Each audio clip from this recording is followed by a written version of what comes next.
Good Friday, everybody. Welcome to Not for me. Jay and KT's Sports Talk.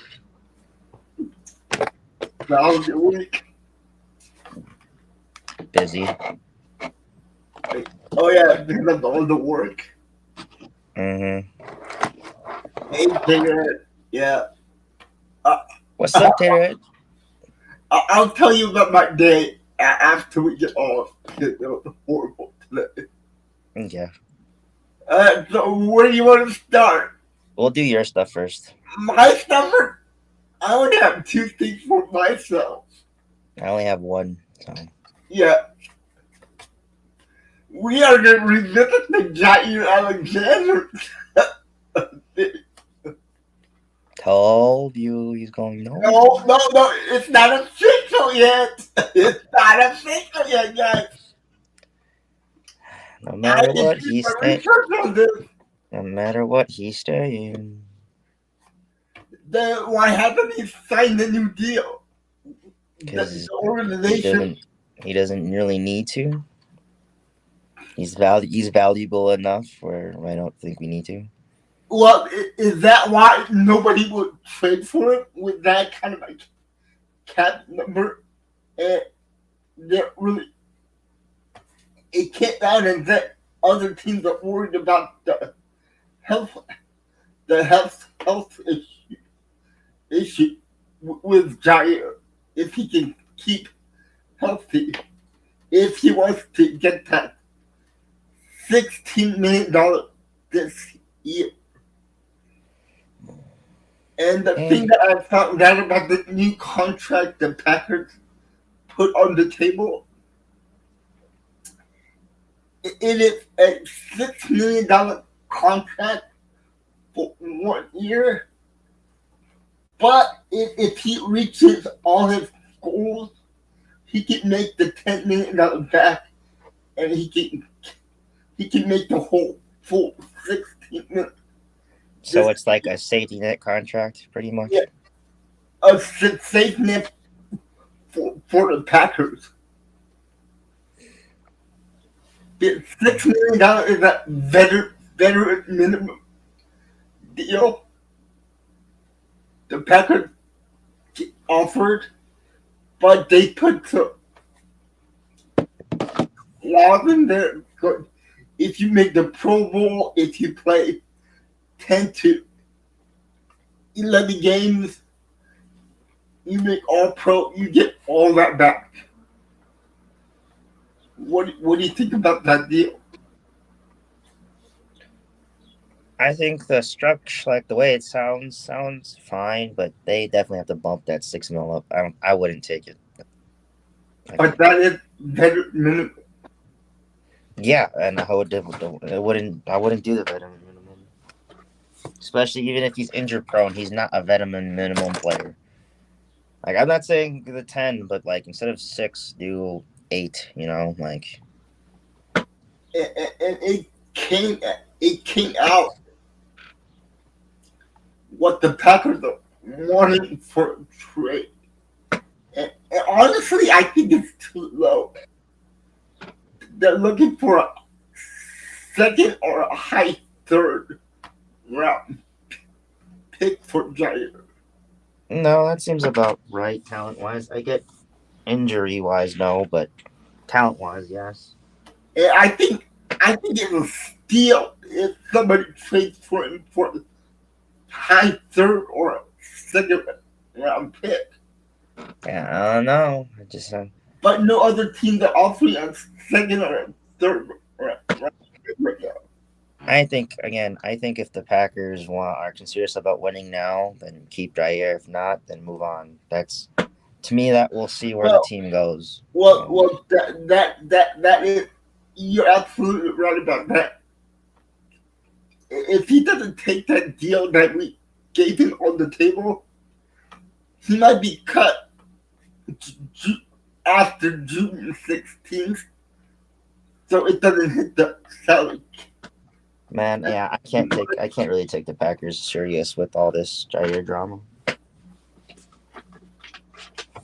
I mean, I mean, the best deal it came out the Ravens' best deal was the fourth round pick. A fourth. And we didn't pull the trigger because we thought fourth was a little too low. Yeah, Fourth. I wouldn't take a fourth round pick. And yeah, but we're asking a third or second, and nobody's offering that to us. It and these teams need cornerback help. Then I guess teams aren't serious then. Like the okay, Jay, like you gotta realize the NFL is a give up on a player league more than the NBA, even if people want to do that. The NBA, I mean the NFL goes up on players so fast, like it's crazy.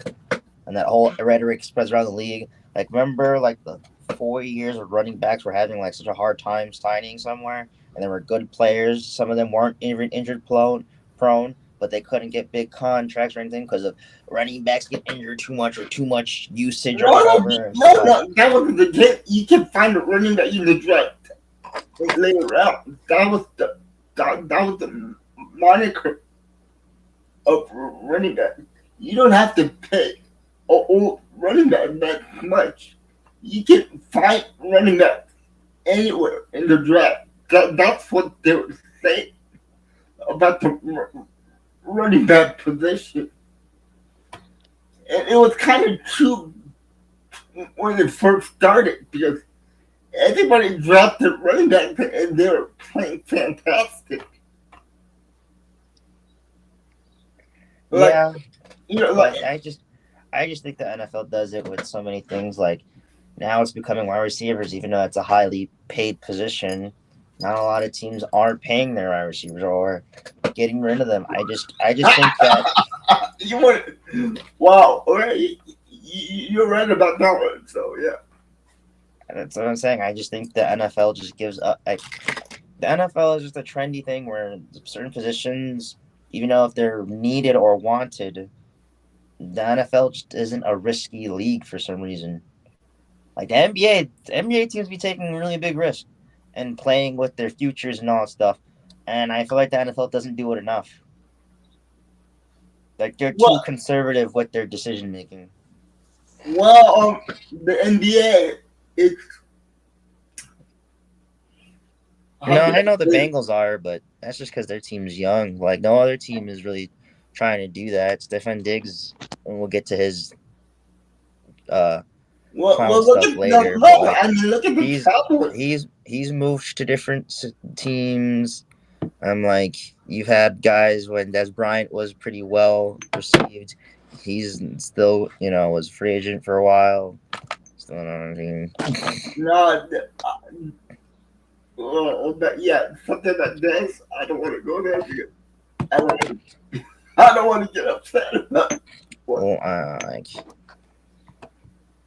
even with Ramsey's, like, even if he was a high level cornerback, he fell off. Or I don't think he technically fell off, but team stopped playing, stopped wanting him, and then his injuries happened. But like he took a dip, and I think his play style has gotten worse than Jaire's, but people still hold him to higher extent for some reason. Yeah, but he did win a Super Bowl.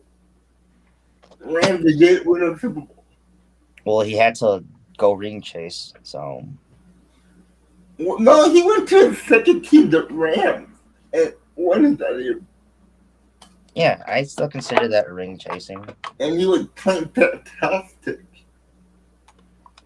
But then, why don't you think that Jaire not ring chasing either? He can if he wants. Because I just think come out and say it. Because the Packers organization is just such a good organization to be with that people would rather go through that than go into. But if he thinks like that, why wouldn't he sign the contract that we laid out, the Packers laid out? Because it's lowballing him, Jay. You got to think of it personally as a player. Like, you're sacrificing your body, and you could possibly get hurt just for you to get lowballed, paid, and potentially not play in the future. Yeah, but Or he can think of it like that. I'll take the better minimum. Show You're these not teams. players are not going to think like that, especially when they're a certain age. Jay, it's just unrealistic, man. No, man, look at the running backs and look at the wide receivers. They go, I will show other teams that I'm still at a high level. And they play and they make big contracts after that year. So you can't say that. Nah, but most of them are younger, so like that's what I'm saying. Like, No, look at Joe Flacco. He got banked after that 1 year with the Ravens where he betted on himself after the Super Bowl win. He goes, I won the Super Bowl. Now I want a lot of money from other teams. Because he was a free agent after that year. but different trajectory, man. Like this whole thing is just because of injury. His play hasn't dipped or anything like that. Like this is to me, this is a lot of BS for something that could just be played out. That's just all I'm saying. Like it goes on to him where he has the financial backing, even if he makes already millions of dollars as it is. But like, I don't know, Jay. I'm always going to take the player's side when it comes to contract stuff. Like, I'm not going to bow down to a big corporation that makes billions of dollars. Like these teams can afford to take hits. These teams can afford to do all this stuff. Everything that we see when it's cap and all that stuff is a lot of bullshit just to make contracts seem more better. But these teams can do it. They just don't do it because it's corporate greed, man. I mean, do you want to be like the New Orleans Saints? Where there is, Again, as a player, I don't care. I just want my money, dude. yeah, but as a fan, do you want your team to suck forever and ever and ever and can't get out of Even cap? even even as a fan, dude, I would want that money like more than anything. Like as much as I love sports, I want the money to go in the community. So if that means winning, then that means winning. And sometimes that takes biting the bullet and having a player whose contract might be more as long as you have the chance to win. How did the organization win by paying out all that money? So that's Many of teams have done it before, Jay. Again, like these guys are billionaire organization teams. yeah, but you gotta They know can dish out more money than they it, really can. it's different with Green Bay. We're not owned by one person. We're owned by the city of Green Bay. It's a whole different ballpark between other teams and the Packers.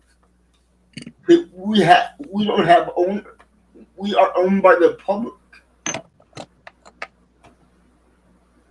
If we had an owner, yeah, sure, pay the guy because he will have the money to pay. But the city of Green Bay, come on.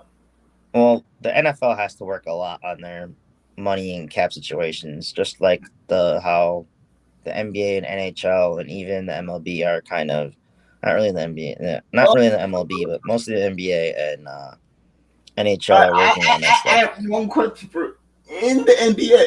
Is there any team that owned by the city or they all owned by owners? All owned by owners. See,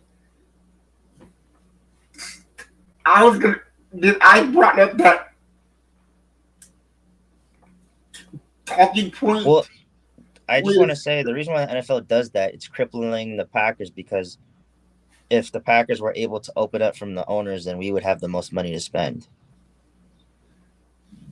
but we've been owned by the city of Green Bay for a long time.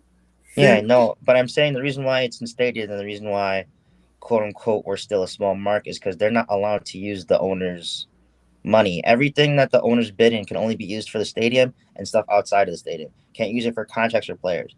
We're like the only team that has that stipulation. If the NFL changed that stipulation, the Packers would be able to use more money. And I What? think that would just open up a whole new ballpark for NFL teams to make revenue because then the Packers wouldn't be the only ones that would use like their districts to help bring in revenue to sign their teams. I think that's a better way than just like how the MLB does it. It's just But taxed, and any owner can sign pretty much anybody without any limits. I feel like there's a way for the NFL to still have somewhat of a limit on that. actually, that happened a long time ago with the 49ers. They they broke the rule and they went over the cap limit, and nobody punished them out. Yeah, and that's what I'm saying. Like the reason I like bring up is this stuff is like even though those rules, how many times do you see teams push it or take that and take the penalty? Like, I'm sorry, there's seven rounds in the NFL draft. If one of the penalties from going over the cap, which I don't think it is, unlike the NBA, you lose a draft pick. The reason why it's so much more valuable in the NBA because there's only 2 rounds. In the NFL, you have multiple rounds. Let's just say, hey, this 1 year, my team wants to do it. We still might get our early picks and lose our 7th and 6th round pick or something like that. And if I'm being honest, I'm totally fine with that. But but you gotta but you said it yourself on last week's show. NBA teams don't care about the picks. Well, okay, what I mean by that is that NBA teams are more willing to take risks to win now, unlike NFL teams. But and like I said,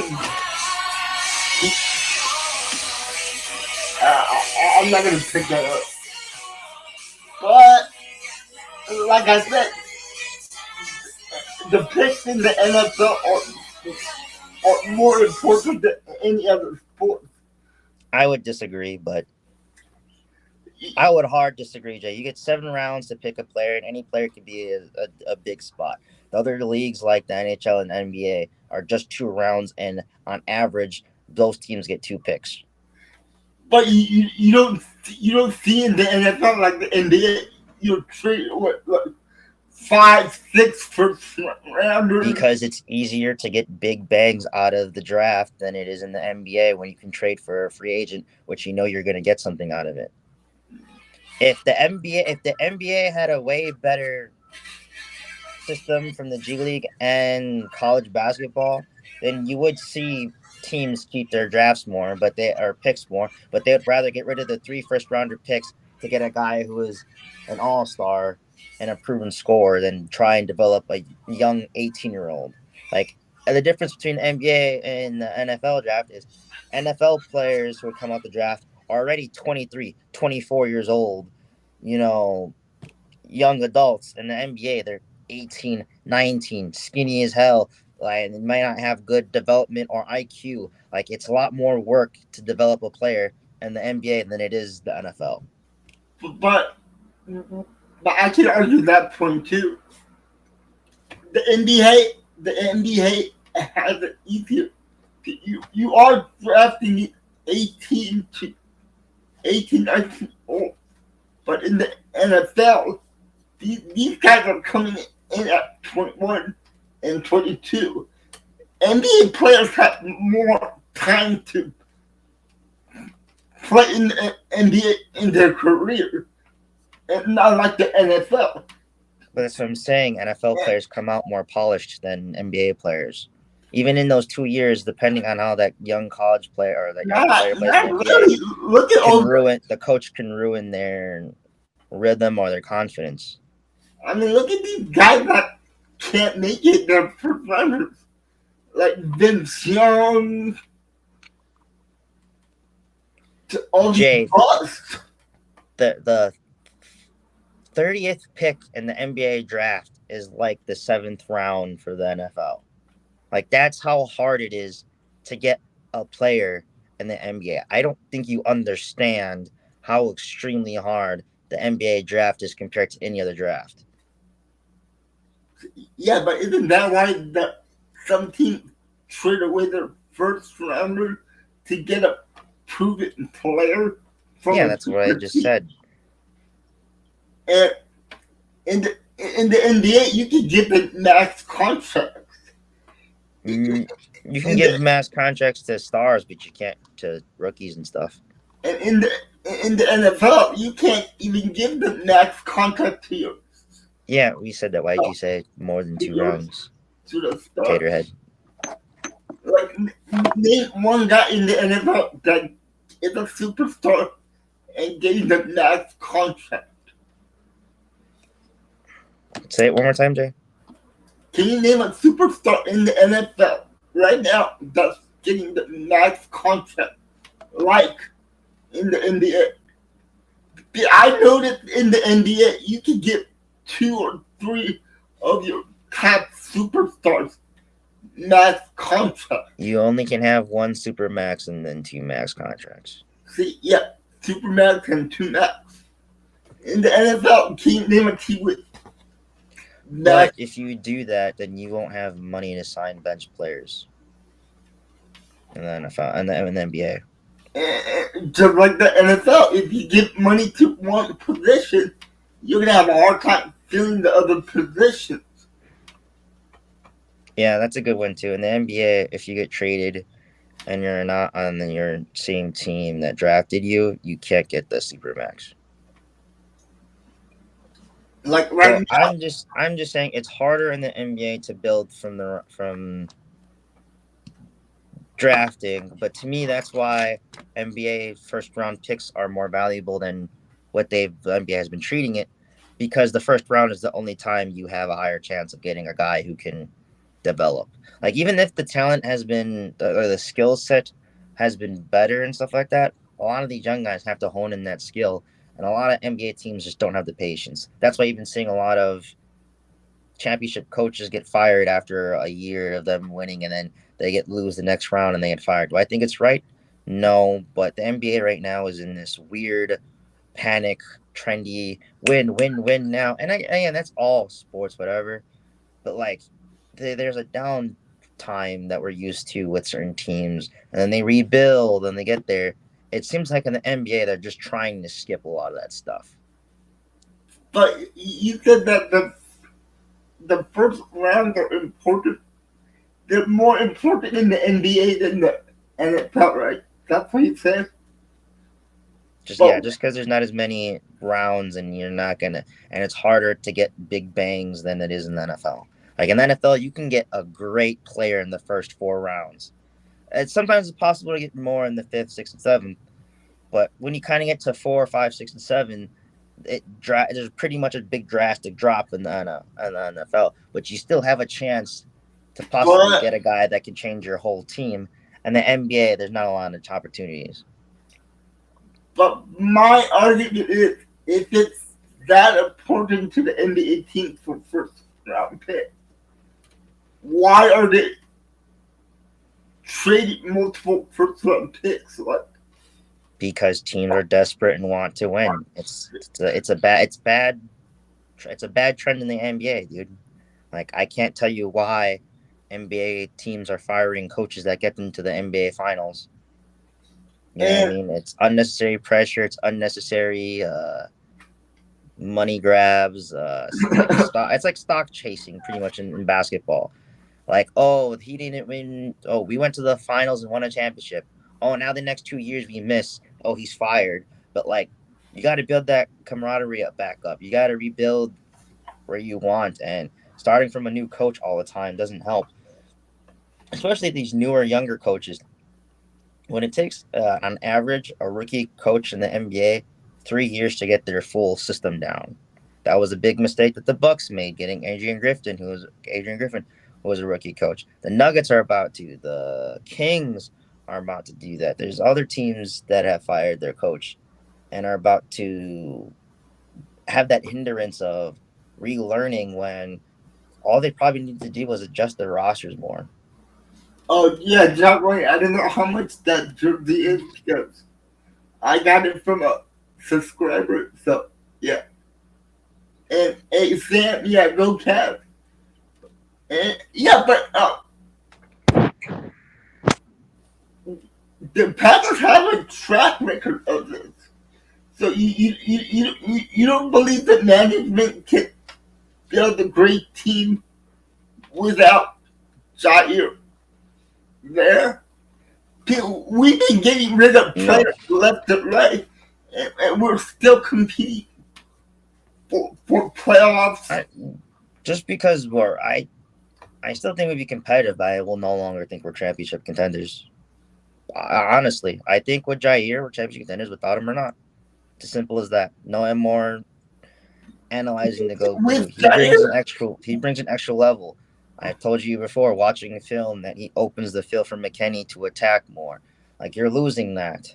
Like, we saw what happened when he was not on the on the field, and that's what's going to happen when he leaves. We were yeah, in a losing drought, but so look at the but you got to look at the wild card game against the Cowboys. Jaire got a pick, but he was out for the rest of the game after that pick. He got hurt. but that pick was big, and then again, you saw what happened when he got out. We lost. Yeah, and we just gave up 21 points to a high flying Cowboys offense. You mean Eagles? No, Cowboys. Remember 2 years ago, Jordan Love's first playoff game against the Cowboys in the wild card? Dallas Cowboys versus the But Green Bay. Jaire played most of that game, though. No, he got hurt right after he got that pick. He got the pick, and he felt that on his shoulder, and he was out for the rest of the game. No, he played a couple more plays after that, Jay. The coaches would let him back in because he was hurt. I was watching that game last night. But he was fine after, because he thought he got a touchdown, handed the ball to them, and they played him the two other plays, and then after that they sat him down. He didn't play a lot after that. Yeah, he didn't play at all. I was watching that game last night. No, I remember him, unless he was in the huddle and then the rest, and then the coaches told him to go out. But he went out back for the next defense. But my point is that I know as fans we want to win, and we don't know nothing about the financial part of it. But as an organization and as a business, these businesses have to protect themselves on whatever happens. It might be injuries, it might be something else. I mean, like, look at David Bakhtiar. We gave him a lot of money, and he got hurt.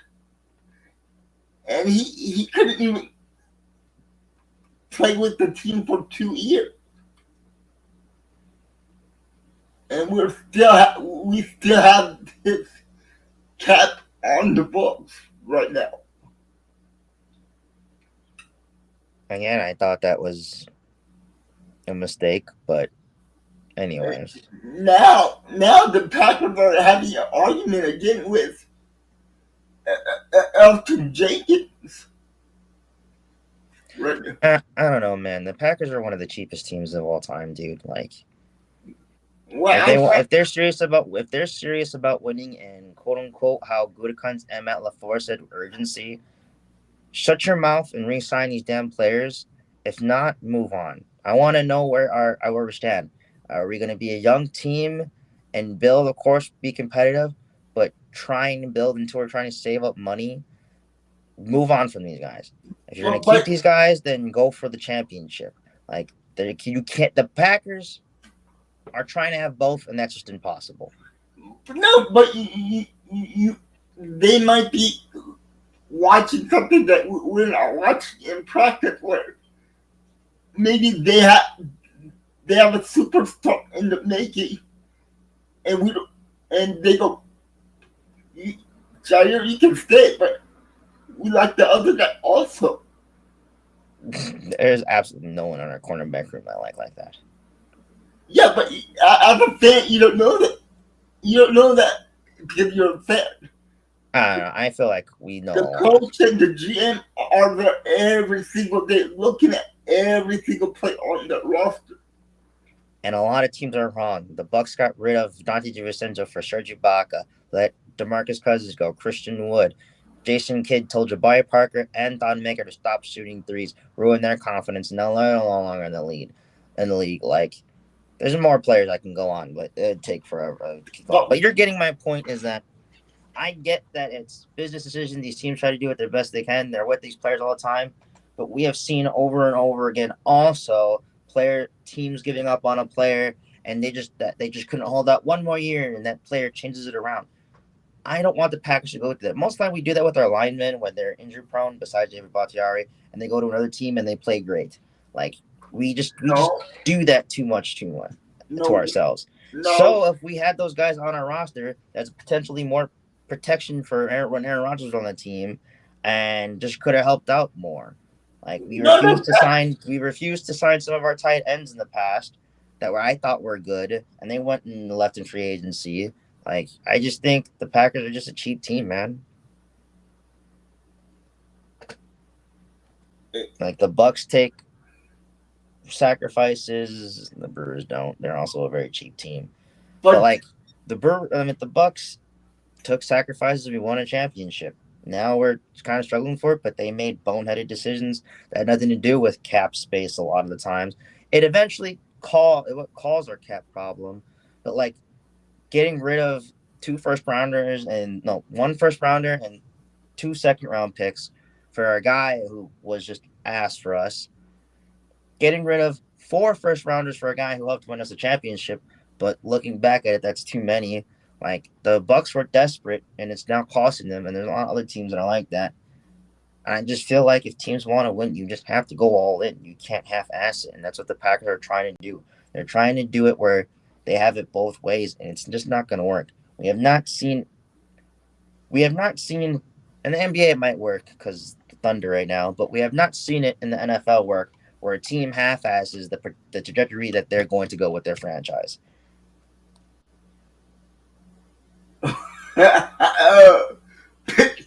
Patriots did it for years. No, Years. they didn't half-ass their teams. Are you kidding me? They got players to go play with Tom Brady. Well, not with Tom Brady, but on their defense. That was the cheapest defense ever. And when their contracts came up, they go, "Yeah, you can walk." But they were always able to get free agents for rentals. The Packers don't do that. Like they got Judon, he was past his prime. But all I'm saying is, you gotta look at both sides as the GM and the business side of it, and as the player side of it. Also, what if the Packers I training have no staff idea just what's going on. what if the Packers training staff just fucking sucks? Well, if they suck, Why haven't the Packers internally looked in when we have some of the most injury prone teams of all time? It just can't be the players. Christian Watson, Aaron Jones was injury prone with us. Even though he was injured a little bit with Minnesota, he was healthier with them. Like Alan Lazard had a couple of knee injuries and he didn't have any, and he had an ankle problem. But he didn't have any in New York. Randall Cobb's back stuff and shoulder stuff was fixed when he was in New York. Maybe our training staff just sucks. No, because Randall Cobb didn't play that much in New York. Yeah, that's because he was having problems, but they got better. But at the time he got better, there was no need to play him anyway. You can say that about any team right now. I don't know. I just don't see as many teams. I don't see as many teams as injury prone as us, man. And a lot of it's hamstring stuff as well. Like, I understand that's a common occurrence, but it seems like the Packers get it the most. Again, Aaron Jones, Christian Watson, even Romeo Dobbs had something. Jordan Love had something. Why am I forgetting? Valentine had something. You can't blame the organization for it. Jordan Love thing. He was trying to scramble around and make a play, and he just got hit. You can blame the organization for bringing him back early. You can blame the organization for bringing Romeo Dobbs back early on his 2 concussions. Like that's what I'm saying. I think the Packers training staff sucks, dude. No, it's a business, and they want the best players out there, and these teams are bringing them that way earlier than they should. Again, that's a training staff thing. Training staff But have a lot of overpower over a lot of teams, especially in the NBA. or the doctor says no, I ain't going. Like, But all the other teams do the same thing in the NFL. They rush their player back too early. not every team, but a lot do. But I'm saying I don't. Jay, just because you saying every team doesn't, that's not going to make me say, oh, that's right. Then they're all wrong. Then again, then it's them putting themselves in positions to fail when their player can't come back healthy. And you're going to get mad at that player because he can't stay healthy because the team's rushing them. Again, that's on the team's management and their training staff. Like, Jaire definitely came back in the middle of the season too much because his shoulder wasn't there and they said he's questionable. But then when he came back, then it was knee or calf.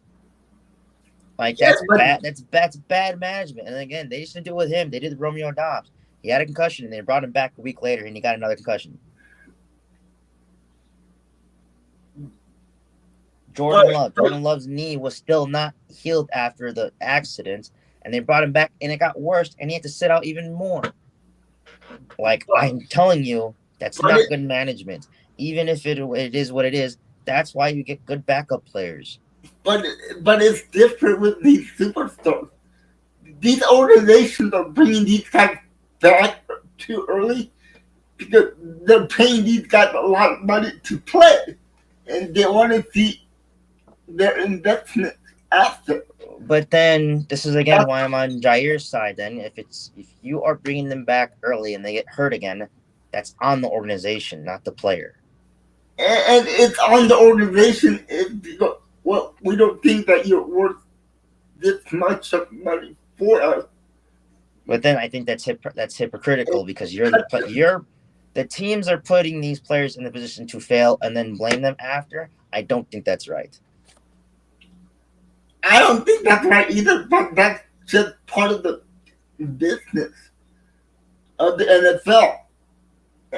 And these players know. And then going back to my thing is that's the fault of the NFL.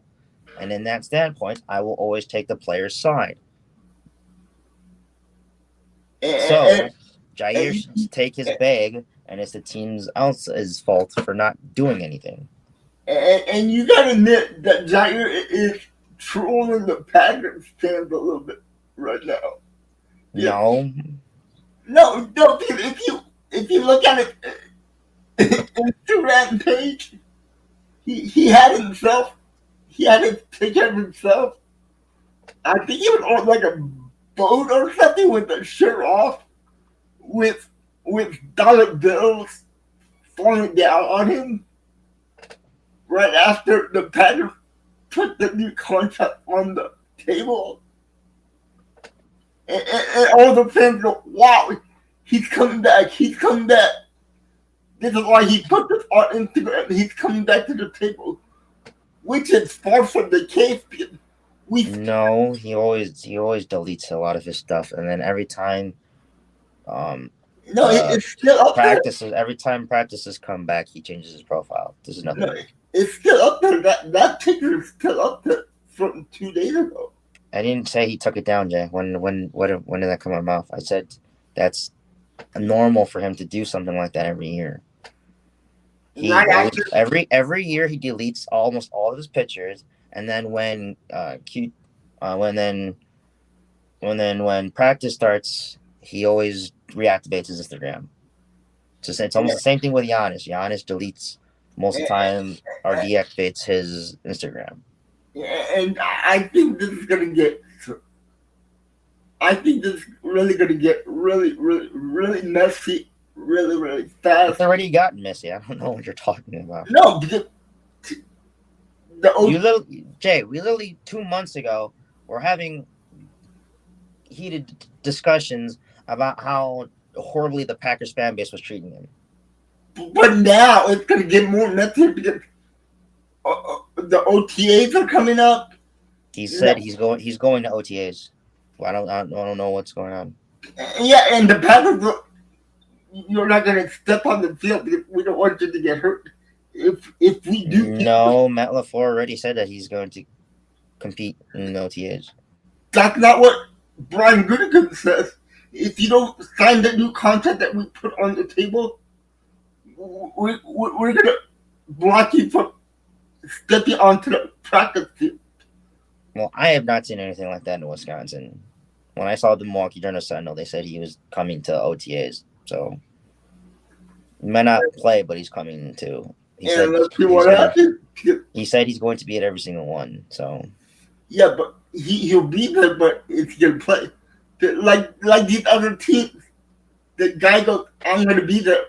But if you don't let me practice, I'm gonna talk to the media after every practice. The same thing might happen with Jaire. You know Jaire, he loves to talk to the media after games. well, yeah, because he's hyping up the team and stuff like that. I don't know. I don't think he would do it in this standpoint. You never know. You never know. We do know because I feel like he would have said something by now. And going to the next topic. We're not gonna change topics right so fast. Like Jaire has to. I don't think Jaire's as much as he's a funny, goofy guy. That's just not how his character type is. He's not gonna blast the team and put them in positions like that. The whole reason this damn shit isn't out here in the first place is because fucking journalists don't know how to keep their damn mouths shut, and they always bring up shit that's not a big deal. Like I don't think this is as big deal as people are trying to make it. Like, and I think the Packers are definitely over exaggerating. I think they are right in certain ways, but I think it's like you've done more with worse players. Might as well bite the bullet again if you want to win now. Like who did they deal with? David Batar, Randall Cobb, Jimmy Graham, like there's been so many players that I think are bad that we just gave time to. Randall Cobb took the minute. And he wasted a young potential spot on a young stud like Amari Rodgers. But the Packers organization didn't have any choice. Yeah, they do. If they're trying to put their foot down now for I think in a spot to be in a better position, and they didn't put their foot down in a position that made them worse, like. Again, I think that's very hypocritical and misstep on the Packers. You're telling me that Jaire is not going to be like Aaron Rodgers and make a whole mess out of it? If we did yes, 100%. They're not the same individuals. If we did unlike Aaron Rodgers, Jaire has been trying to ask other players to come here, and then he, matter of fact, kind of did with Josh Jacobs and McKinney, even though Jordan Love was the big main reason, but Jaire had a lot to do with that. Aaron Rodgers said he would, but he never did. He never made funny tweets like Josh Jacobs or Jaire did to get guys here. Like, unlike Aaron Rodgers, Jaire is willing to help younger cornerbacks and put them under his wing. I'm not saying Aaron Rodgers doesn't help at all, but again, he left Amari Rodgers, who was a stud in college and had all the tools to do it, and him and the team just abandoned him. Jaire doesn't do that. You see all the great relationships that he has with all the young safeties that come in, Bullard and Valentine. He has a great relationship with McKinney. He has a great relationship with the offense. You see him handshaking Jordan Love, Christian Watson, him standing right next to Romeo Doubs when Romeo Doubs was going through his drops. You saw Jaire talking to him. That's good leadership that Aaron Rodgers probably did, but we never really saw. They're two different people. And Jaire has way more swag that people think is a bad character trait. And I don't think so. That's a really big difference between him and Aaron Rodgers is Jaire's fun. Aaron Rodgers is not. Yes, yeah, exactly, Colin. Jaire just doesn't have the ego. As much as people want to say is because he says I'm an alien and I'm different. He's a weird, goofy guy who has. Yeah, he is. I get that, but you can't say that because I think. I can say that, Jay. Like no, but as an NBA player, you gotta have a level of ego added to your personality. But you can have confidence. You can have confidence and still be humble, and I think Jaire is that. Unlike Aaron Rodgers, you can be like Giannis Antetokounmpo and be top 3 or number 1 in the world, and have so much confidence and belief in yourself, but still be humble like Giannis is. Aaron Rodgers never had that humble ability to put himself back down or ground himself. And we Well, still see yeah, it on I'm Pat not. McAfee. I'm That's not why arguing. Pat McAfee has to do a lot of like, whoa, you're not doing this. Whoa, his hand thing. Whoa. Because Aaron Rodgers will say a lot of stuff that's out of line or not humble for someone who has a lot of stardom and money. Jaire has never done any of that. The one time he did is when it was when the whole captain thing, and people keep holding that when that's not even a big deal. Jaire hasn't done drugs, hasn't started fights, had like physical fights. He hasn't failed drug tests. He's not doing anything off the field. Like he wanted to be team captain, felt slighted in his hometown, by the way, and that was it. The Pat, like, I think because we don't have Aaron Rodgers no more, our media is looking for stuff to grab onto, and he's the guy right now, and I think he's unnecessarily getting his character attacked. I get the contract for injuries and stuff makes sense for that come up. Not you, but like you kind of bring it up now, but like other people are definitely attacking his character when he's not that same, and you being worried about him doing stuff like No, Aaron no, yeah, Rodgers. I'm not worried about that. But I'm just worried about the health issue. With, I think the new contract is fine, but maybe add another 2 million to it. Give it, give it That's 8 what I said. million, 8 million.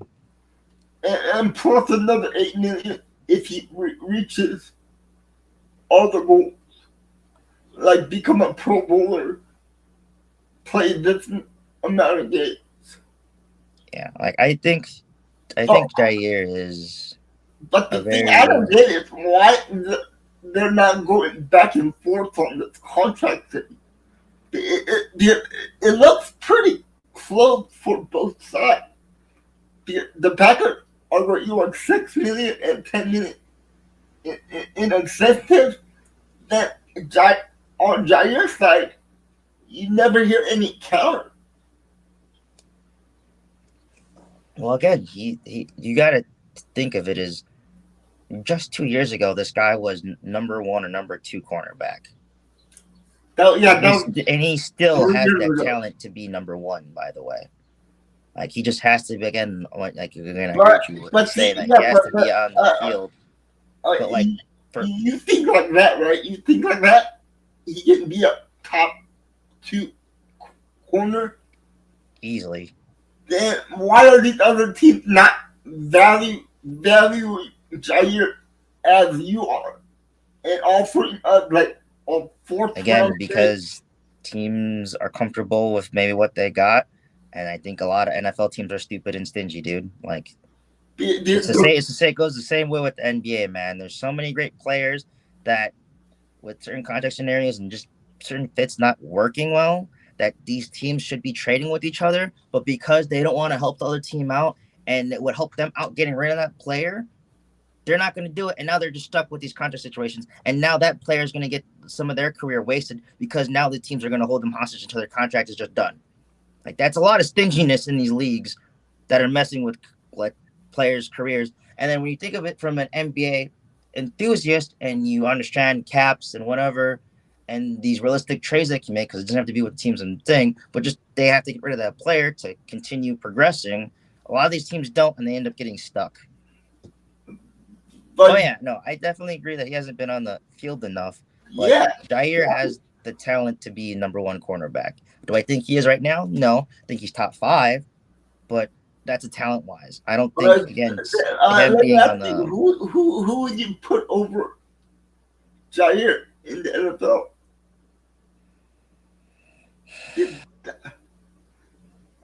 I know that quarterbacks are iffy out there.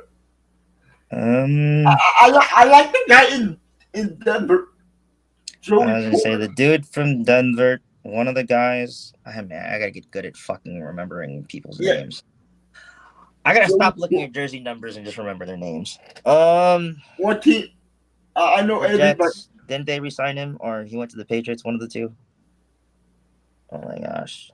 No. Patriots didn't sign any corners. So he went to the Jets. He stayed with the Jets, then, right? Yeah. Okay. Are you talking about the New York Jets corner? Yeah. The second year player? Yeah, that you and everyone else wanted to trade for. Sauce Gardner? Yeah, people rank him so high for some reason. Would you put DJ Reader over Jaire, who signed with the Lions. I'd say they're pretty close. Really so the thing that Jaire to me has more, besides I think an IQ, is his like lockdown ability, like to close the gap between wide receivers more. And I just think that's what makes him a little bit more. I think there's cornerbacks that are more physical than Jaire. I think there's stuff that are more faster. Yeah. But I think Jaire just has such a good IQ and timing, and his hands are solid as hell. Yes, Colin. Yeah, I was gonna say Witherspoon. Yeah, I'll put it over Jaire too. Yeah, Witherspoon most definitely. Again, healthier, gets out there more. Yeah, so I'll put DJ Reader. Doesn't San Francisco have a really nice safety, or is it the Chargers?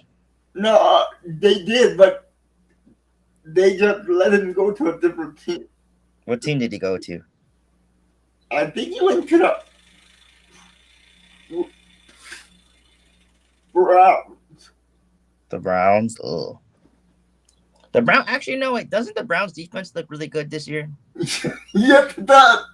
Miles Garrett got a new contract. Oh, here's an example I was going to use about like contract situations and stuff like that. Like, there's just so many players in the NFL that I think deserve their money still. Yeah, but that's safety though. We're talking about true. We're talking about true. I was going to put Ramsey up there, but he took a dip these last 2 years. Not really. His numbers are great with. Well, he's consistent. I meant to say like his popularity, not his play. Yeah, the popularity. Yeah, but his play is still there. So yeah, I would put Jaire like 5'6" around there, but he has the skill set to be 1 or 2.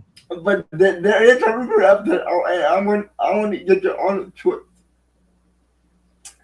What would you think if the Packers just straight up traded Jaire for Ramsey?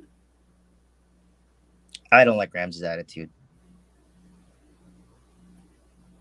His attitude been getting better lately, but slowly. But I just still don't think he. Just like Tyrese Hill that everyone wanted, I just don't think their personalities mesh with the team. And the Packers have been I think that's the most thing they've been consistent about recently with the new team is finding guys that mesh well. Yeah. So I would take Jaire over Ramsey easily. Right now, it looks like they're moving Javon Bullard to corner. I like that. His body type is stronger in the inside for that. Yeah, so that's what they're doing this offseason. I think with Bullard and Valentine, we got some great young talent, but they just need time to develop. And I also think Jaire is just such a good coach. Like, when I hear Valentine talk about Jaire in that AJ Dillon interview he did or playing video games with, and just the locker room presence of him making, like, when they said, like, when he wasn't there, like, it was so hard to get the room better, and he just makes it brighter. I'm just like, you just can't replace players like that, man. And he has, again, if he's on the field, has the potential to be a 1 or 2 in the league. Like, I say Packers bite the bullet and do it 1 more year. And if you don't do it this year, then do this because we have him for 2 more years or 3 more years technically. Well, no, technically it's a 2 year left. Okay, guys, we are at Lost Tension. Like I said,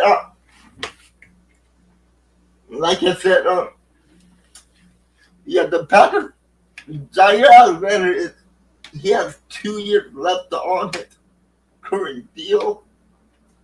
He'll be making 16 million this year and another 17 million next year.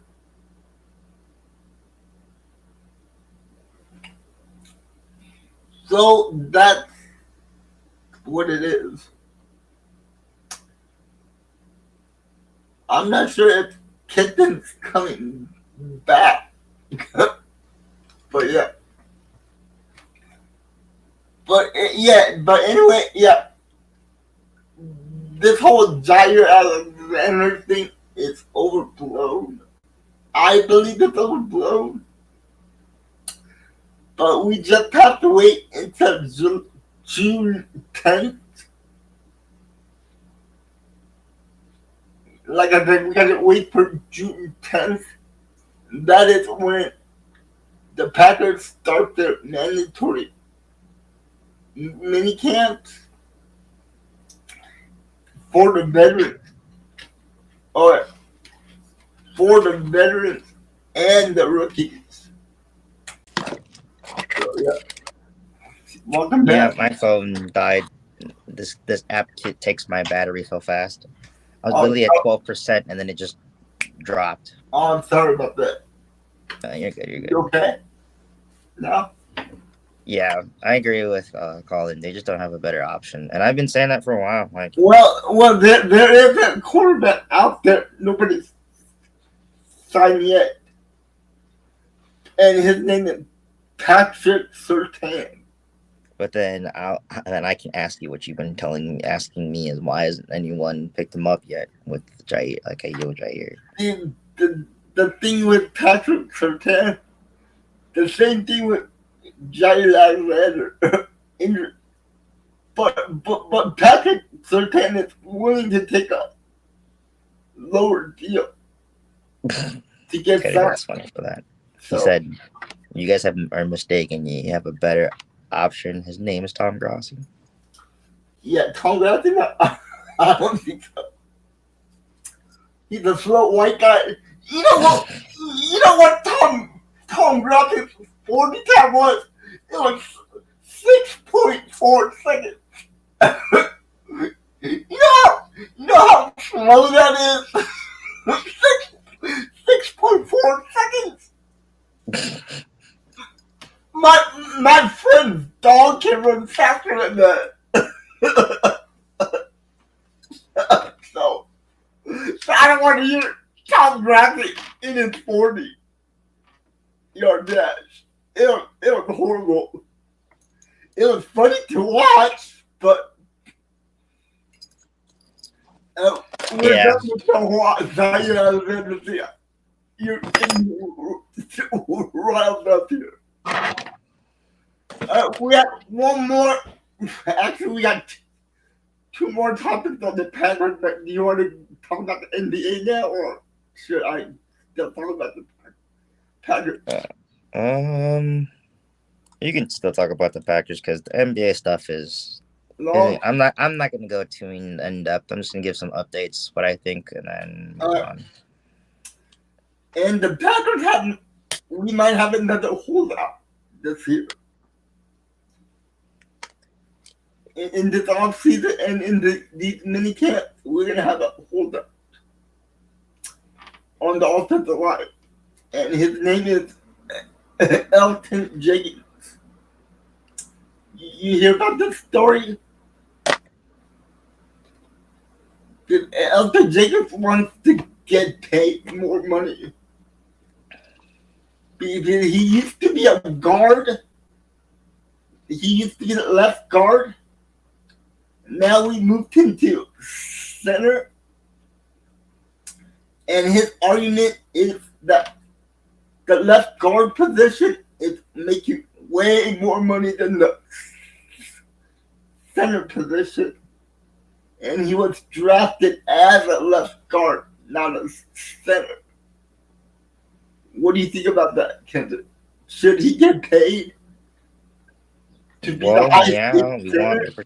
we want to protect our quarterback. Pay the man. We did pay the left guard, Aaron Banks. Yeah, we thought that we already had a deal with Elton Jenkins, but now he's saying that he wants to get paid more money because he moved over to center.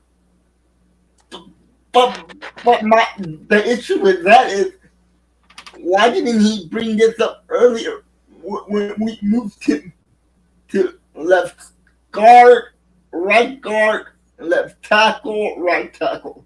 He played all positions and he was fine about it. But when we moved him to center, now he has a problem with the money. Could have And been he, like an agent thing as well.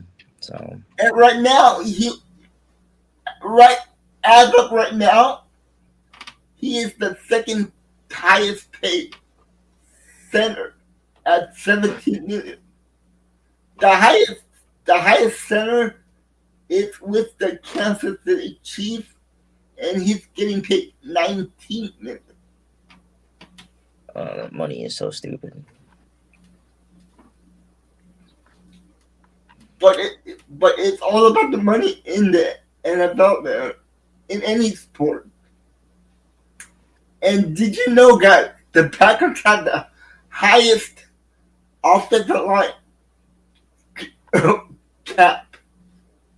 Offensive line is the most expensive offensive line than any other team in the NFL right now. Man, they better play like it this damn season. I know that was just boggling my mind. I'm like, how are we the highest paid offensive line in the league? Yeah, we could stay away from Stephon Diggs. Yeah, I don't think he's gonna have a good year with. I don't think he's gonna be in the league this year, if I'm being honest. No, did he? He got traded to. He got traded to the Patriots, but Oh yeah, but he's gonna be the number one receiver there. Hey, if the NFL is going by their drug rules, he got caught with cocaine on a boat. So if they're doing it how they did other players, he should not be in the league. Yeah, we're not gonna go there. We're not gonna talk about cocaine. Well, hey, tell Stephon Diggs to stop hanging around people who do that.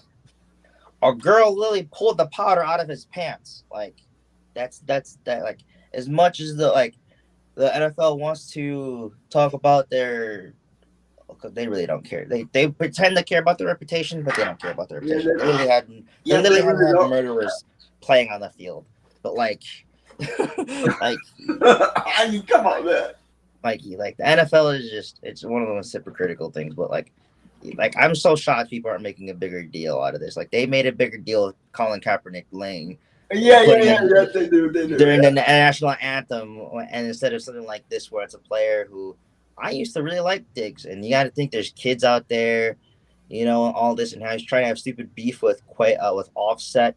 Like, if you want to be a celebrity, stop playing football. Like, get your head in the game, dude. He's the most. Sorry, what? I mean, the media talked about Aaron Rodgers' dominant retreat more than this story. Yeah, I'm shocked this isn't everywhere, or unless the NFL is telling all these media sources to stay low. But like, Diggs has had one of the worst trajectories in NFL. Of course, he's nowhere near like Antonio Brown, but like it seems like he's going down that path. Yeah, but nobody can catch up to Antonio Brown. Yeah, no, but like, I don't know. Diggs just has to get his head out his ass, man. Like, he used to be one of my favorite players. That guy is nuts.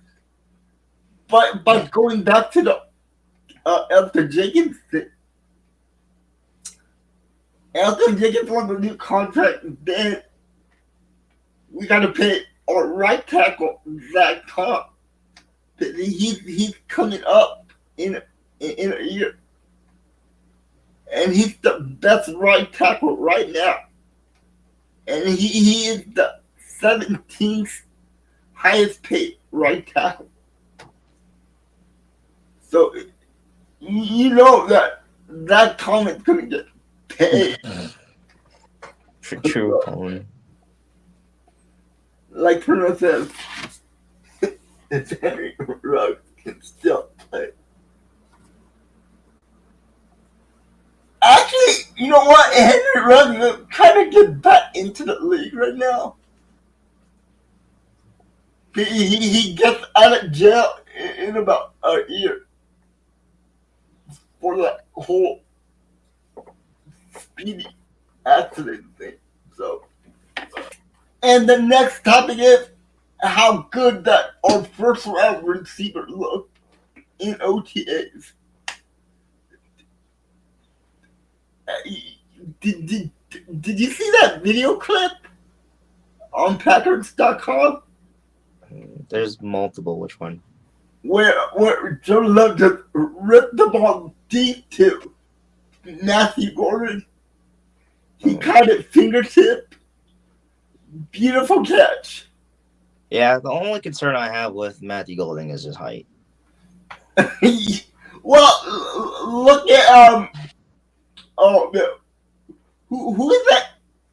Who was that little short receiver for the Miami Dolphins? Tyreek Hill. Look at Tyreek Hill. He's short. Yeah, but he gets a lot of spacing though between him and cornerbacks and safeties. Well, I'm not saying it's like a deep concern in mine like that, but it's just so the difference between Tua and Jordan Love is Tua underthrows a lot. yeah, Jordan Love he overthrows a lot. And that's my only concern with him being shorter is how much Jordan Love loves to make his wide receivers like reach for the ball. And I think he just used to taller wide receivers recently. But if he throws it's not too much of a concern, but it's just a tiny concern. But the thing is, if Jordan Love can throw it a little deeper, I think Golden has the speed to get to the ball faster. But isn't Reed still faster than him? No. Reed ran at 4.32. Golden ran at 4.25. Oh, okay. So just a tiny bit faster. Yeah. But that tiny bit helped a lot. Yeah, we'll see, but I still think right now Reed is our number one. And that's why his agent came out and said that in the media is that Reed wants to be the number one receiver in Green Bay. I'm like, he has to work for it, but I would give it to him. He wasn't that I really want to give it to Romeo Dobbs. To me, he truly feels like our number one. He's more like a number two type of guy to me. Talent-wise, yeah. So everyone keeps saying that, but like he's the one that catches our most third down plays. He's the one that has some of the best red zone catches. I just don't think he gets the ball enough. But he's our most consistent wide receiver besides Jaden.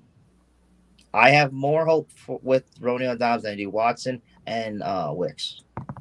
But I don't want to bring this up again, but the injury thing.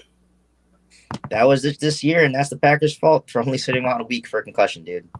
So yeah, but he had 4 concussions in one season, dude. Like that's almost like Tua's, dude. But I do like Romeo Dobbs. He does remind me of Donald Driver and James Jones kind of guy. I was gonna say he reminds me of Devontae Adams and Donald Driver. No, because Devontae Adams had a little more height to him. But he still has the same hip work and almost footwork as Devontae Adams. He knows how to his route running is very great. Yeah, he knows how to route. And that's what Devontae Adams is best at. But I think Dobbs is our number one. If he didn't have these concussions this last year, I think he would have been easily our number one. Again, I go back to the Dallas Cowboys game. He had those deep passes in the middle that helped us get down the field, and allowed Aaron Jones to run. Again, he's our most successful third down player. He's dropped the least amount of balls compared to everybody else. Like but, I just think but he's that guy, man. As much as people say, "Oh, he has wide receiver 2 talent," he plays like a wide receiver 1 to me. we'll see what happens in training camp. I do think, and this is not just because I don't like it. This is just because in his case, he might need to stop wearing the guardian cap, like I said last time. Because I think Oh yeah, but this isn't for all players who wear guardian caps. But have you realized that a lot of players who wear guardian caps are still getting concussions? And like I said with Jay, I think it's because they're not bracing anymore. I think because they realize they have an extra layer of protection, they yeah, but can they allow themselves to get ragdolled more. And a lot of the times, that's what was happening with Romeo Dobbs, especially until he was getting hit right here in the side. Not the guardian cap's not going to protect that. So, but the coaches cannot make him take it off. It's up to the old players. yeah, no, I'm saying it's up to him, but I'm just saying like he either needs to Don't. brace still, like he's not wearing one, or he needs to not wear one so he can just like without his Yeah, but subconscious doing it without him. like if I was in Romeo Dobbs' shoes and I got like 4 concussions, I would be hesitant to take that off. Yeah, Jay, he got 1 concussion without it, and then the other 3 he got with it on. yeah, but he was scared after that first concussion. But I'm just saying at that point that means it doesn't matter with him what it is, but his concussions after were worse, and it was the whole guy, even from the guy with number 32 or 33 for the Colts, maybe 38. He's in the 30s. He also wears a guardian cap, and he got multiple concussions too. And then when you look at the replays from a player who doesn't wear one to one, their shoulders are tensed more, and when they fall, of course, their head moves. But then when you see someone with that wears a guardian cap, their shoulders are a lot more open and released, and that's when you get the head movement and the brain moving. That's just the difference. Well, yeah, At first, I do they're agree. just more upper relaxed because they feel that like their body just Well, I subconsciously do. knows they have extra protection.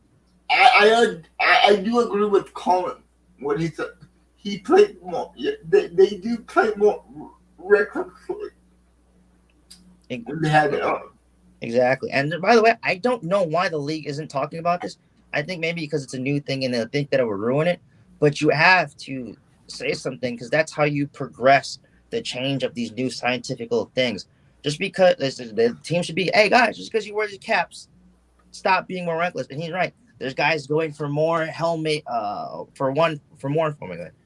50-50 balls, and you see them go up and then them not brace themselves, and then they'll just fall and boom. And you have whiplash, concussion. Like we're seeing so many more non-contact concussions, people wearing guardian caps. And then when they do get concussions wearing guardian caps, it's on the side of their head because again, their shoulders aren't as up. Because when you see running backs go and they don't wear guardian caps, and when you're coached, when I played football, you're coached to put your shoulders up and keep your head. And these guys are putting their shoulders down and getting mollywopped, and their heads moving.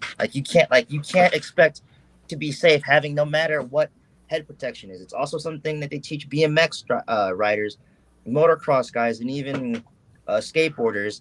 As you always see them tense up and brace for the impact. If not, you can break a bone faster. And again, you get that whiplash, man. That should just be something taught more, especially with new safety stuff implemented. And you get hurt more. So yeah. Yeah. So I can't believe that it's not talked about in the NFL, or there's no thing going on of new classes of how to take hits with guardian caps. Because again, it's the same thing with I know I can relate to this because when I did extreme sports, and you have a helmet on, you do feel like you could take a risk more. Yeah. So yeah, it is a psyche thing, and they just have to get that under control. Because again, we want these guys to have long careers as fans, and of course they want to do it with getting the money to do it. It's something they like. Yeah. So yeah, I think this is something that we'll probably bring up multiple times as the season goes on, and if they I think we are. And if we see more of that, because I'm telling you guys, I'm gonna keep track of a lot of that. because it is a problem that we're seeing. What is the dude's? Oh my god, what's the dude for the Lions on defense? Oh my god, he was wearing a Guardians cap. I think he's a linebacker or a lineman, but like he was just, and he got hurt at the end of the season and missed half the season. But like he was just being a bullet and just going head first through everything, man. I'm like, you just can't do that. Like they act like it's a magical injury preventer. Yeah, it's not. Like the next thing they're gonna have to come up with is like neck protection or something like that. If these Well, guys are gonna be that they loose. did have that for defensive players, like linebackers. But that was more for the back. Again, a lot of the time you're seeing for these position players is the defensive player will hit in between the shoulder blade and the neck because it's not helmet to helmet or whatever. It can lead to it. But that's where you're seeing a lot of the recent newer hits, especially until the NFL changes with them more grabbing arm instead of hitting with your shoulder. It wants you to wrap around. When you wrap around, you're going to get more higher up hits. And a lot of, again, the questions we've seen, remember, Romeo Dobbs was two of them, where the other player's helmet cut in. And again, because he's not bracing himself because of the Guardian cap, that helmet's able to get in there, stretch his neck out, open it up, so that when he hits the floor, all that loose space with his neck is gonna hit the ground, and you're But done. I don't know how that's not a helmet to helmet contact. No, I'm saying it's not, but I'm saying because of like all those changes because of that, and also because they want more standing up, even tackles. Yeah. You're gonna get that a lot.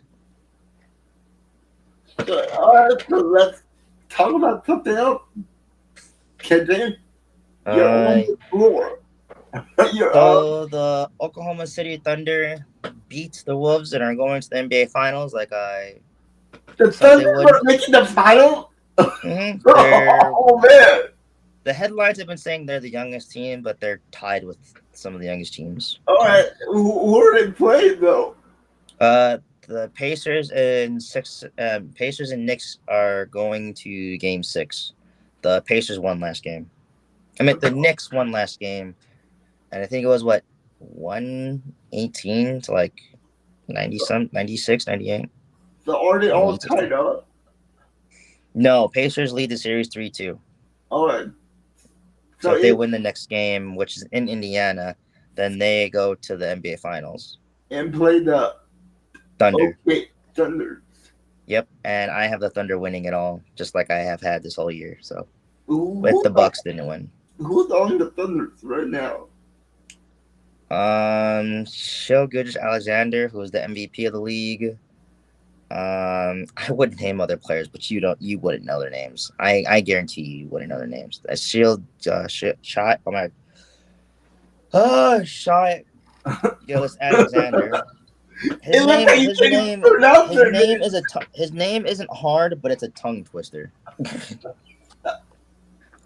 He's the only player you'll really recognize.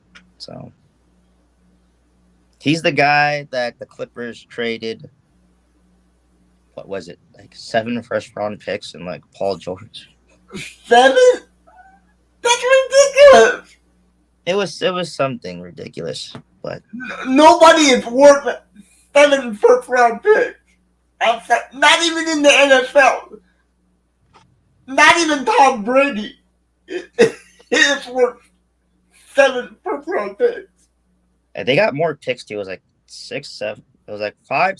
I would say it's 5 to 7 first rounders they got, and like 4 to 5 second rounders. That is just. It was one of the most lopsided, finesse trades, and they got shot. And they got.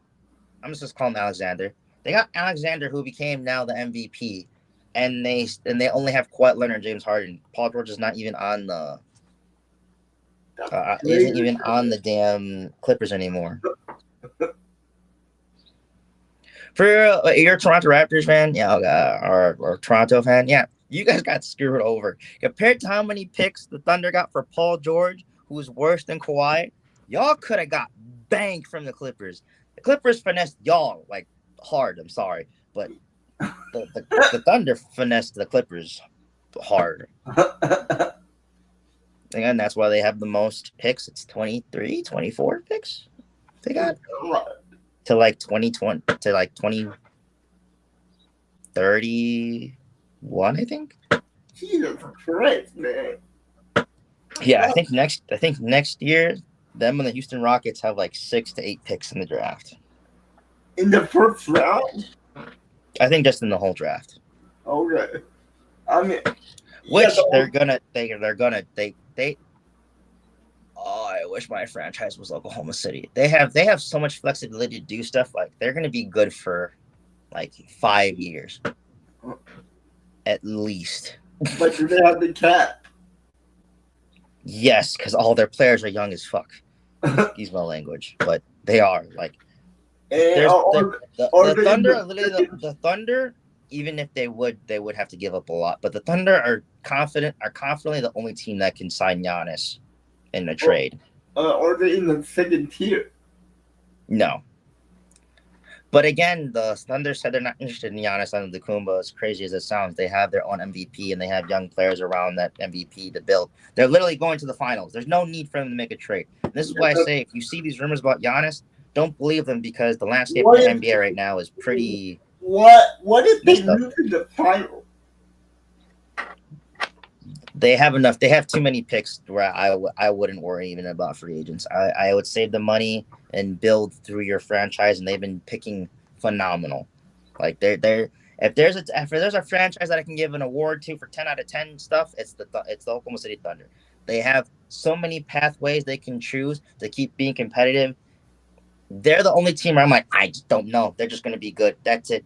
And you can't say that about the Packers, man? No, we don't. We dropped the Thunder are still willing to trade picks and play players. They're just not in that position yet because of how recent their stuff has been. But you're telling that they draft pretty well, so they don't have to go into free agent or get and they haven't been getting rid of their players just because of certain contracts. Yeah, they're still young, right? Well, no, even when their older players were on the teams, a lot of them were able to retire as with Thunder, and they took that money hit, and look, they are still able to make moves. That's what I'm saying. If you're just a good manager, you're a good owner, you know how to run your team well, you won't have a lot of these problems, or you're able to take the punches of what you would think would be a problem. Like a lot of the players that Oklahoma City allowed to stay on their teams and fall out were, to me, not good players. They weren't the James Hardens, they weren't the Russell Westbrooks, they weren't the Kevin Durant's of their franchise, but they were great role players that stayed with the franchise for a long time through their highs and lows. I think his name's Robertson. I'm forgetting his first name, but even if I did tell you the full name, you wouldn't know him. No, I don't follow. Robertson was a great defender, bad three-point shooter, and not the best playmaker, but his rebounding and defense was so good. He was on the team longer than Westbrook, Kevin Durant, and Harden, and he came around the same time. Like Oklahoma City better not blow it up like they did last time. No, what the Kevin Durant, James Harden, and Westbrook, they learned a lesson from being greedy. That's all that was by their management. They had all this time. All they had to do was sign Harden, and they would have won the championship. I guarantee you the next year.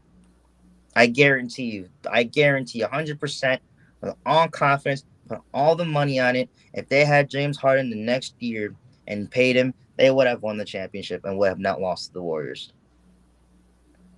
Steven Adams, yeah, they allowed him to be there, and he walked by himself.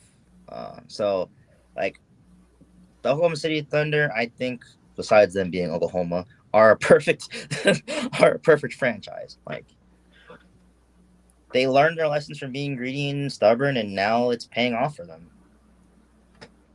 And I just think a lot of teams, and they're not, sadly, but a lot of teams should take influence from all sports from what the Oklahoma City Thunder are doing.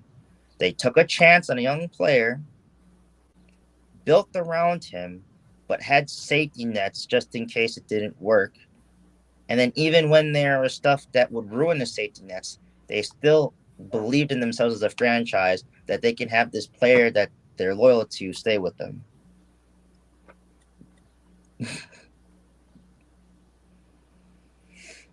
Calling like that one besides them being in Oklahoma. He must be an Oklahoma fan. Well, So, yeah. yeah, I think the Thunder are winning this. I'll be very sad for the city. Okay, not the city because again it's Oklahoma, but for the players. Anyway, That's I why have one more question. One more question. Mhm. Is there any way there is a chance that the New York Knicks can come back and beat the Pacers in They game? gotta win In tomorrow. game Tomorrow, I think they play. They gotta win 2 more games, and then yeah, they make it. Pacers gotta win 1 more, and the Knicks gotta win 2. yeah. So if it goes to game 7, does the Knicks have a chance? Yeah, because they'll be home. But if they go on to the final, are they gonna get the Bucks whooped by KC? I think. I think it's definitely Oklahoma City's championship to lose. But no matter what, you think Oklahoma's gonna win the championship if they Yeah, don't mess it up. their defense is too great. The only reason Minnesota beat them is that. Fine, that was a dog here. I think the only reason why Minnesota was beating them is because Minnesota was going lights out for 3. They needed Julius Randle to hit 5 threes, and I think it was the first quarter. I mean, not the first quarter, first half. Yeah, but see, any team can have a bad game. But it's a 7-game series, and these two teams, I think, like the Pacers are really streaky, and that's the only reason why. Like out of the Knicks and Pacers, I think the Pacers are the only ones that can beat the Thunder.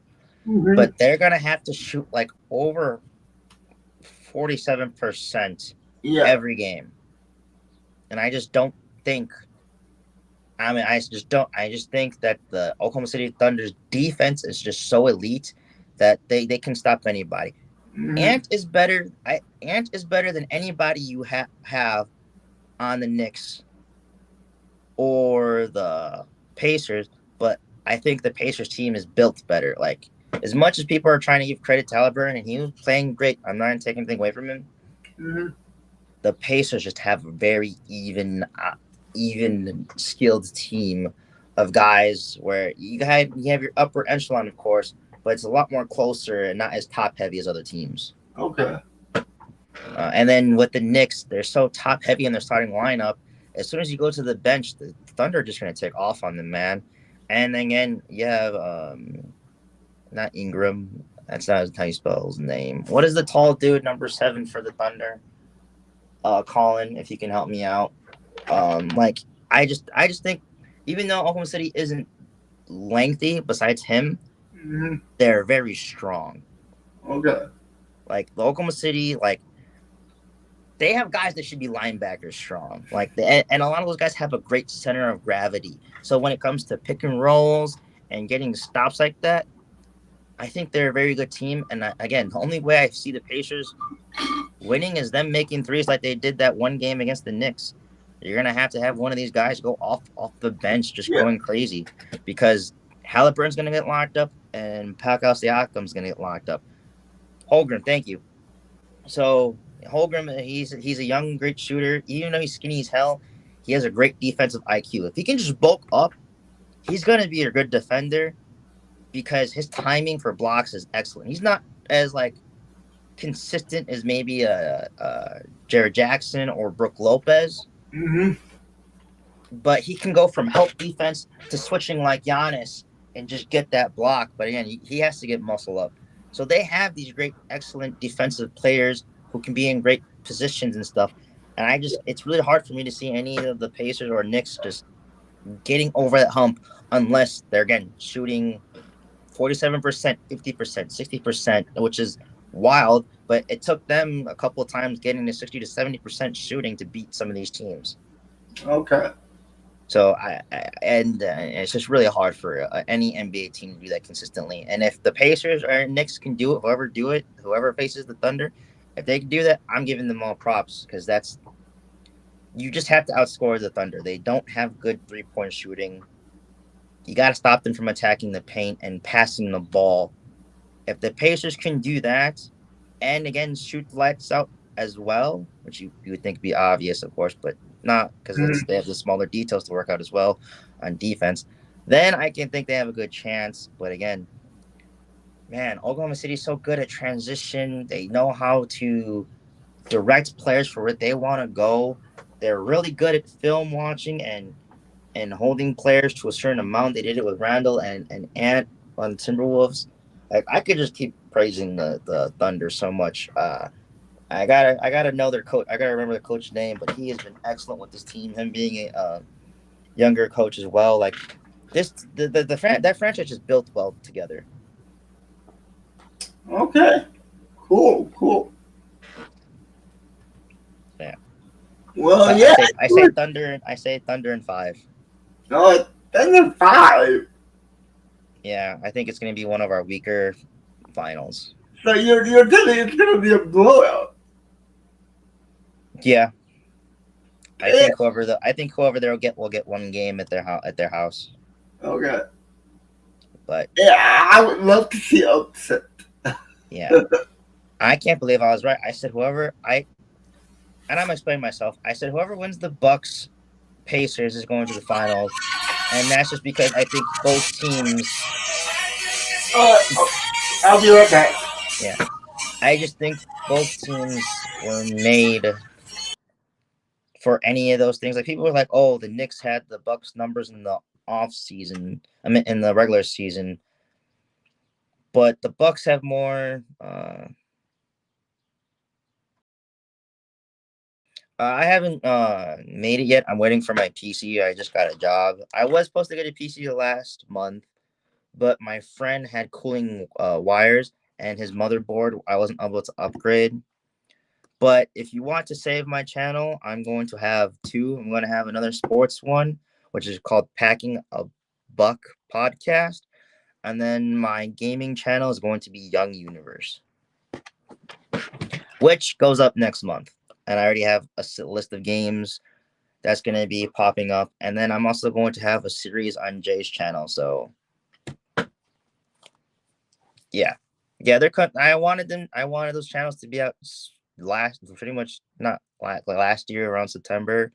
But with me getting busy and doing a lot of outside stuff of this, it just stood it back. But I got some great content ideas. I can't say them, but me and Jay have thought about many things more to do off the off season that you guys will like. And then, of course, Sally, with a lot of Jay's back injuries and him being in and out of the hospital this summer with appointments and stuff like that, I'll be doing a lot more solo stuff on here just to help keep his channel going and all that stuff. So yeah, you'll be seeing me a lot more.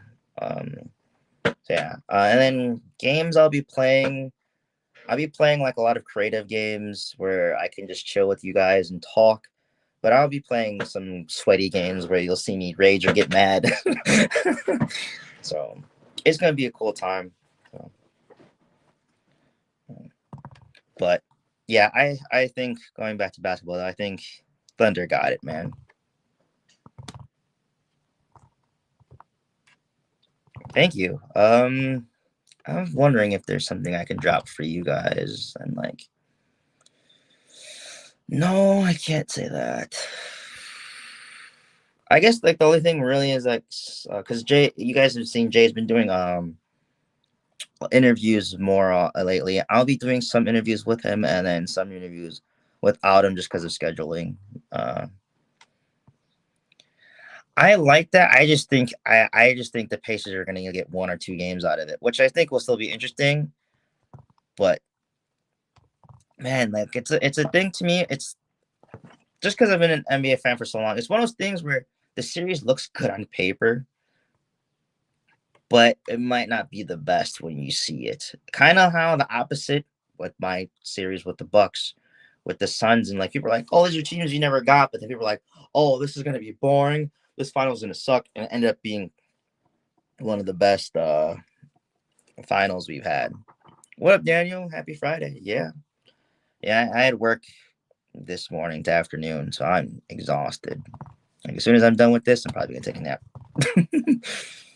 um, oh, there's Jay.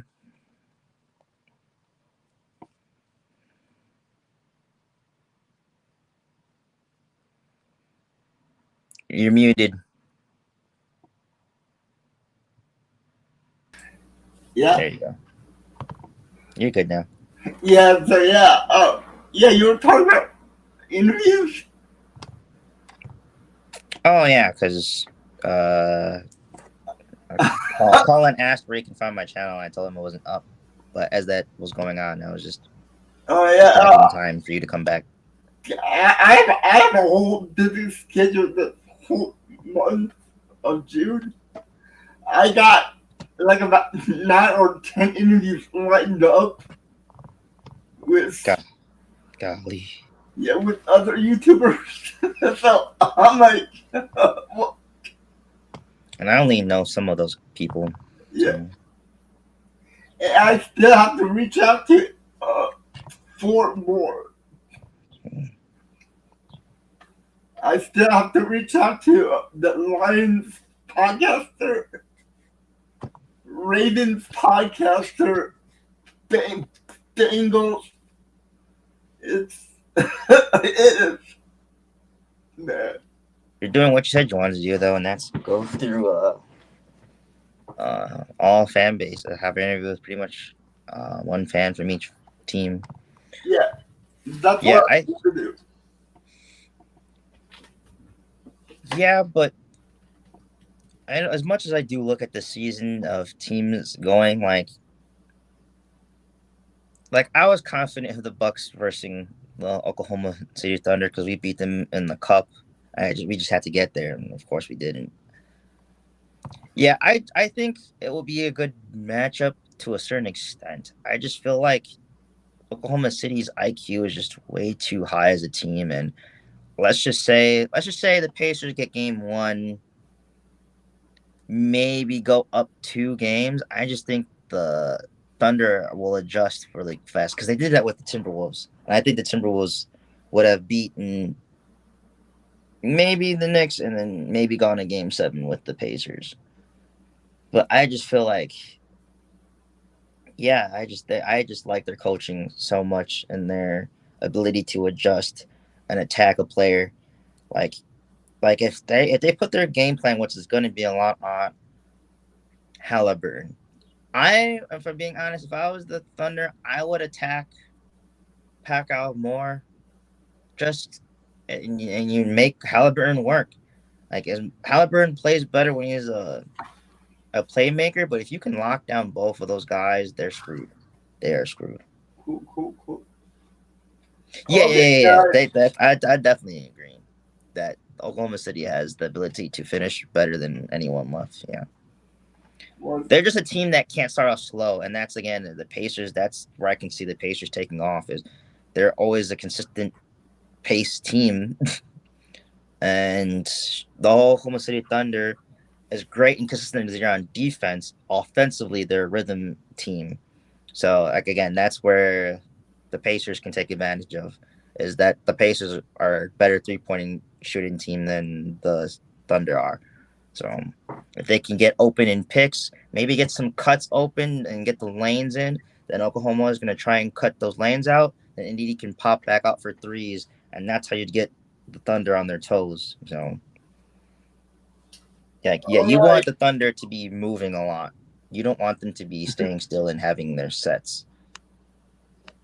Yeah, I, so I I'm not going to count the Knicks out, but again, they're just so top heavy of a team. Their bench is pretty trash, dude. Like they're not bad, but it's every time they go to their bench, they just end up losing it, man. I mean, they made it this far with the same bench. That's just because their Hart has been killing it. Brunson, Anthony Towns has been saving them a couple of games with his fourth quarter 3 point shooting. And you don't think you can do that? I'm not saying I don't think you can. It's just having a guy shoot almost 80% in a quarter is It unheard of. can So, hey, if he did it, he'd be one of the first. I don't think he shot 80%, but it was close in that quarter. Yeah. So, Because he scored, 23 points in a quarter to save them. So, but yeah, but I just wanted to say, guys. yeah, there's just a huge drop off when they go to the bench. So, yeah, Colin's agreeing with me here. So I know, and some of my other interviews are not with sports podcasters. Some of them are like camping videos, stealth camping. So if you guys are into stealth camping and camping videos, Even though it's not a sport, Jay, I would consider it still a pretty adventurous activity that a lot of sport people do. Like fishing's a sport. yeah, And all that stuff. So I wouldn't say it's not a sport. I just wouldn't consider it like a bowl sport, yeah, Of a course. bowl sport.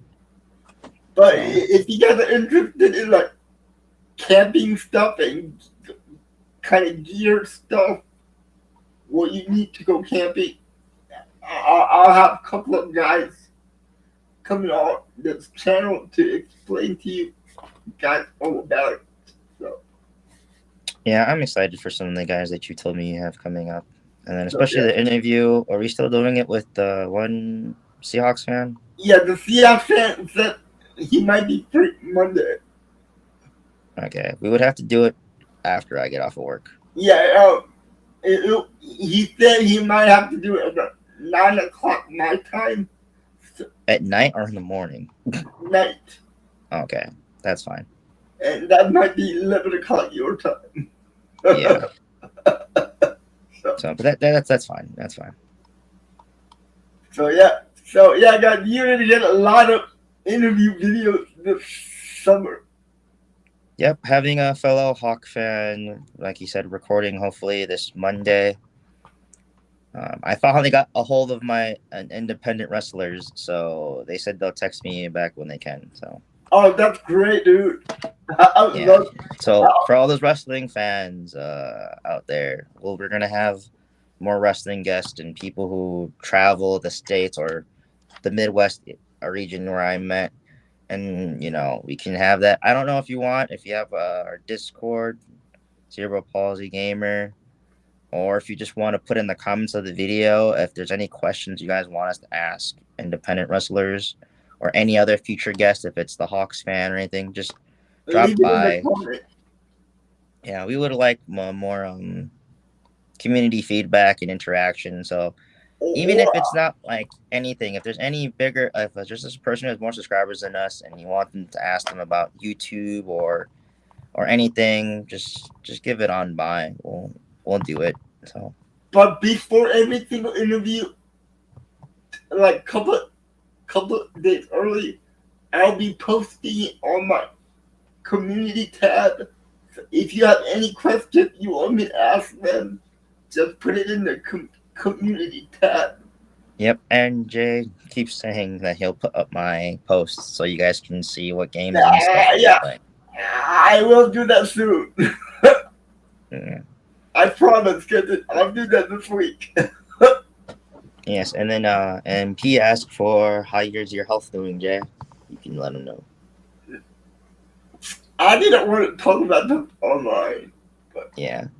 But let's just my say health, that, my health is doing a little better, but I'm having a little bit of an issue with my insurance company. But I'll talk about that later. Probably next Friday night in the Q&A. Yeah, but for all I'll say for guys, because I'm not going to do it, is just because of Jay's health stuff, like he said, I'll be doing certain things solo until he can get better, or if there's appointments he has where he can't, I really appreciate that, Colin. Yeah, if it's double lapping or whatever. So yeah. no matter what, Jay's channel's gonna keep going. So yep. All right, guys, let's end it. Can it? Yeah. Like I always say, stay safe, stay positive, and always go Pack Go. And we'll talk to you next week. Yep, I wish everyone some good health, good rest, and peace and happiness, man. We But need it today. So, yeah. All right, guys. We'll see you later. And thank you, Pete. And thank you, Colin. thanks also for Taterhead and everyone for stopping by. Don't forget Yeah. to comment, share, And tell our like friends it. about it. We're building a community here, guys. So, Yep. And we'll see you all next week. All right, guys. Late.